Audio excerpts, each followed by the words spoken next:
So, um, I'm gonna be reading the book of Mice and Men, and last time I left at the page 75, and today I'm gonna continue from Crooks interrupted brutally. You guys is just kidding yourself. You talk about it a hell of a lot. But you won't get no land. You'll be a swamper here till they take you out in the box. Hell, I seen too many guys. Lenny here's quit and be on the road in 2-3 weeks. Seems like every guy got land in his head. Candy rubbed his cheek angrily. You goddamn right. We're gonna do it. George says we are. We got the money right now. Yeah, said Crooks. Where's George now? In town, in a whorehouse. That's where your money's going. Jesus, I seen it happen too many times. I seen too many guys with land in their hand.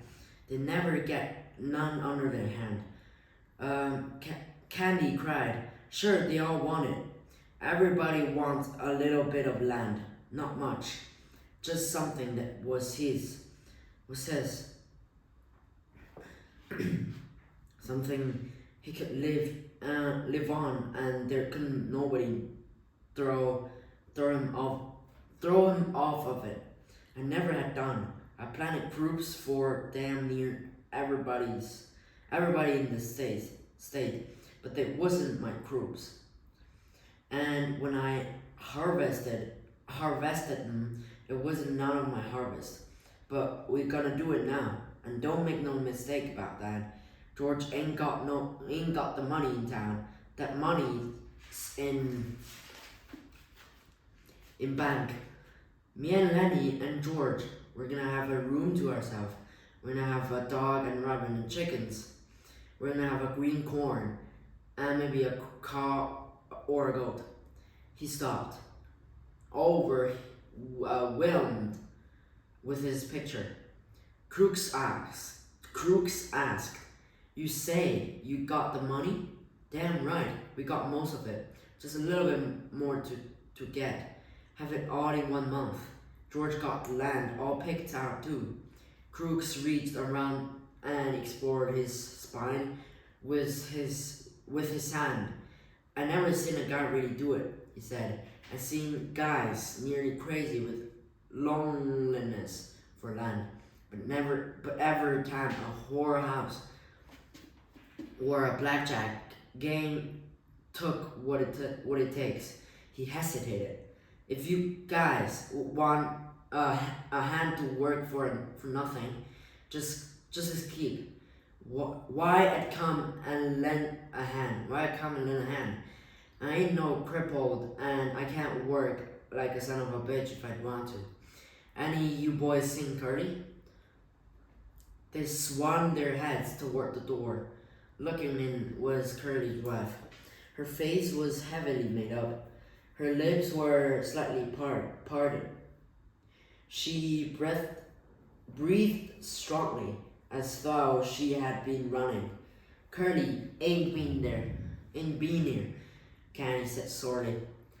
She stood still in the doorway, smiling a little at them, rubbing the nails of one hand with the thumb and forefinger of the other, and her eyes traveled from one face to another. They left all the weak ones here, she said finally. Saying I don't know where they all went. Even Curly. I know where they all went. Lenny watched her, fascinated, but Candy and Crooks were scrolling down away from her eyes. Candy said, "Then if you know, why do you want to ask us where Curly is at?" If she regarded them amusedly. Funny thing, she said, if I catch any one man and he's alone, I get along fine with him, but just let two of the guys get together and you won't talk. just nothing but mad. She dropped her fingers and put her hands on her lips, on her hips. You're all scared of each other. That's what everyone, every one of you scared, and the rest is going to get something on you. After a pause, Crook said, "Maybe you better go along to your own house now. We don't want no trouble." "Well, I ain't giving you no trouble. Think I don't like to talk to somebody every once in a while. Think I like to stay in that house all the time." Candy laid the stump of his wrist on his knee and rubbed it gently with his hand. He said accusingly, You got a husband. You got a husband.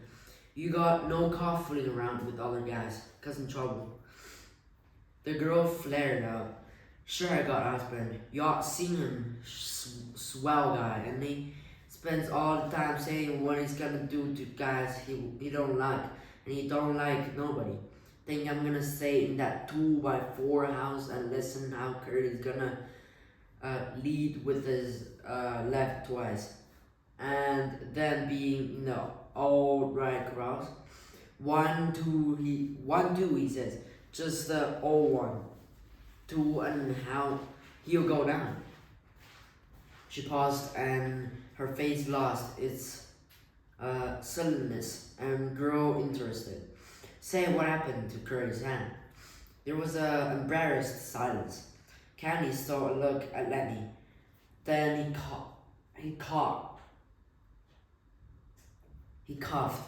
"Why, Curly, he got his hand caught in the machine. Ma'am, bust his hand.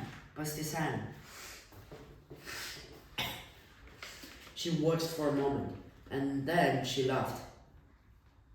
"Ballany, what do you think you're selling me?" Curly started something he didn't finish. "Caught in a machine, Ballany.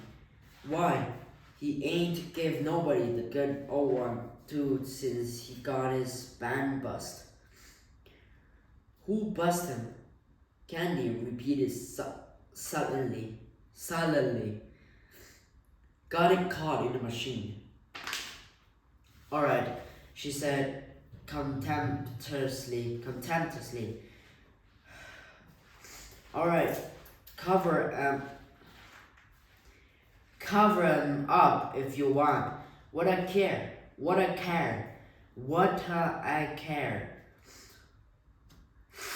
You Benno bums think you're so damn good. What do you think I am, a kid?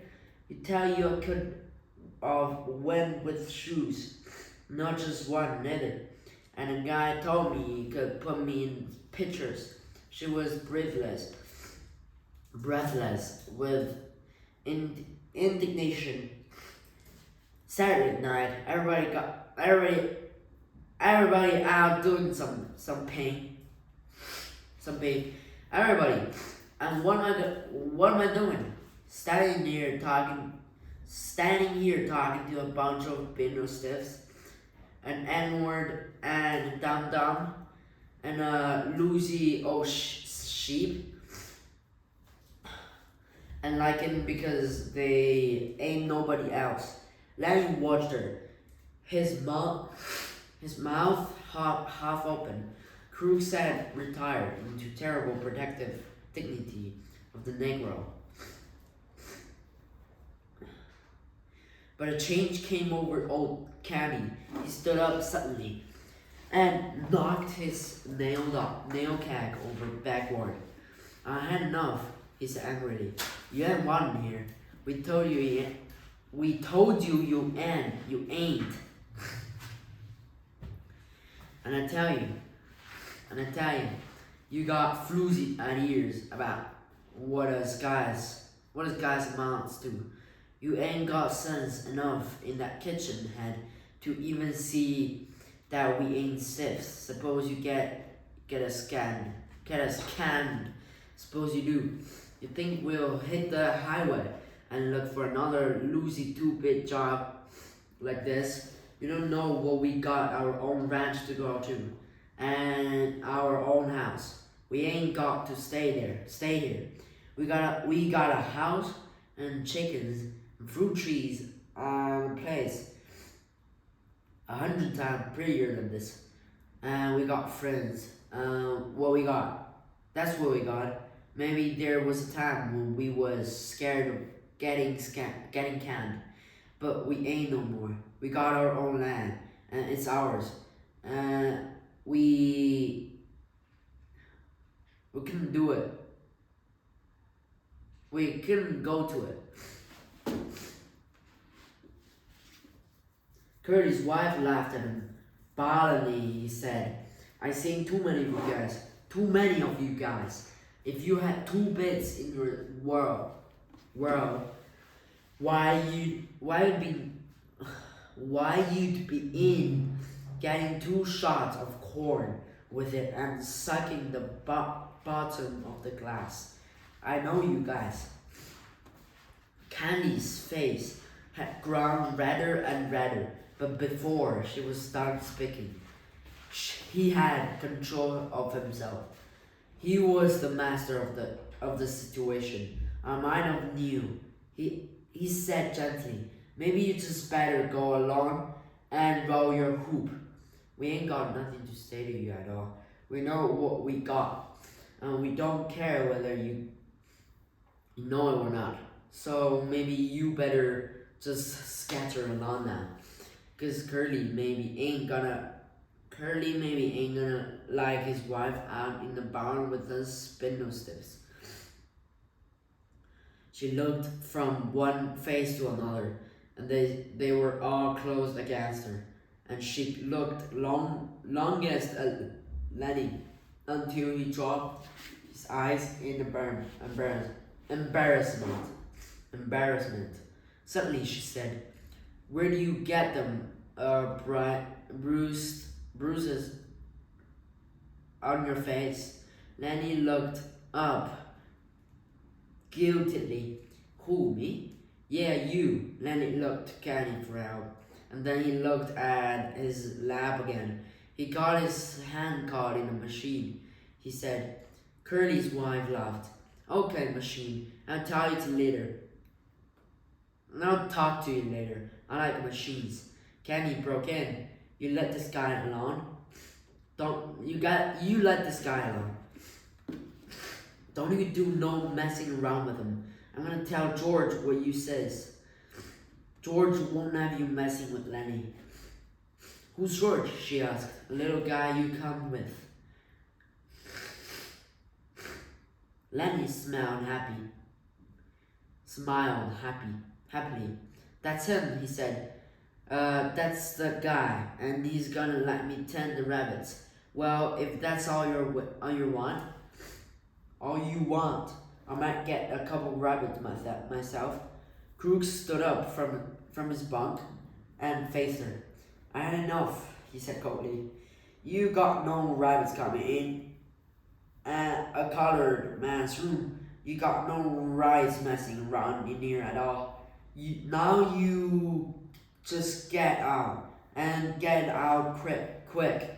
If you don't, I'm gonna ask the boss not to ever let you come in the barn no more. She turned on his corn. Listen, Edward, she said. You know what I can do to you if you open your trap. Crooks stared hopelessly at her, and then he sat down on his bunk and drew into himself. She closed on him. You know what I could do? Crooks seemed to grow smaller, and he pressed himself against the wall. Yes, ma'am. Well, you keep your place then, nigger. I could get you strung up to a tree so easy it ain't even funny. Crooks had reduced him to nothing. There was no personality, no ego, nothing to arouse either like or dislike. He said, yes, ma'am, and his voice was toneless. For a moment, she stood over him as though waiting for him to move so that she could whip at him again. But Crooks sat perfectly still, his eyes averted, everything that might be heard drawn in. She turned at last to the other two. Old Candy was watching her, fascinated. If you was to do that, we'd tell, he said quietly. We'd tell you about frowning crooks. Tell them be damned, she cried. Nobody listened to you. And you know it, nobody listened to you. Candy subsided. No, he agreed. Nobody listened to us. Lenny wind. I wish George was here. I wish George was here. I swear. Candy stepped over to him. Don't you worry now, he said. I just heard the guys coming in. George will be in the bunkhouse right now, I bet. He turned to Curly's wife. You better go home now, he said quietly. If you go right now, we won't tell Curly you was here. She appraised him coldly. I'm sure you heard nothing. Better not to take no chances, he said. If you ain't sure, you better take the safe way. She turned to Lenny. I'm glad you buzzed up Curly a little bit. You got it coming to him. Sometimes I let you bust him myself. She slipped out of the door and disappeared into the dark barn. And while she went through the barn, the harder chains rattled, and some horses snorted, and some stamped their feet. Crooks seemed to move slowly out of the layers of protection he had put on. Was that the truth? What you said about the guy coming back? He asked. Sure, I heard him. Well, I didn't hear nothing.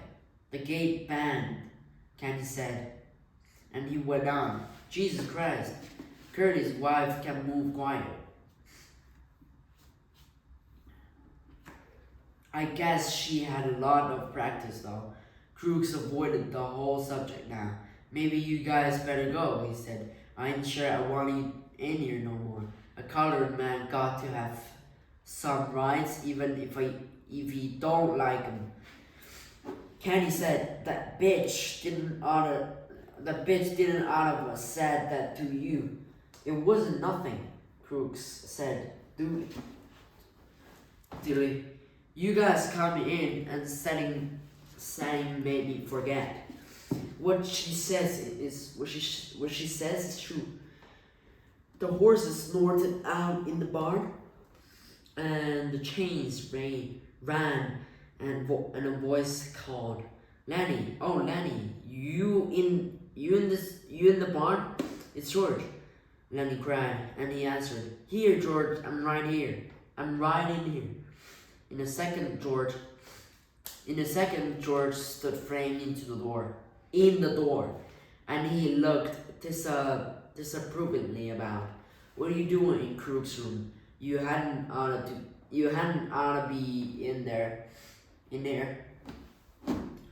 Crooks nodded. I told him, but they come in anyways. Well, why didn't you kick him out? I didn't care much, said Crooks. Lenny's a nice fella. Now, Candy aroused himself. Oh, George, I've been figuring. I got it thought out how we can even make some money on them rabbits. George scowled. I thought I told you not to tell nobody about that. Candy was crestfallen. Didn't tell nobody about Crooks. George said, well, you guys get out of here. Jesus, seems like I can't go away for a minute. Candy and Lenny stood up and went toward the door. Crooks called, Candy, huh? Remember what I said about Hoying and doing odd jobs? Yeah, said Candy, and remember, well, just forget it, said Crooks. I didn't mean it. Just fooling. I wouldn't want to go no place like that. Well, okay, if you feel like that. Good night.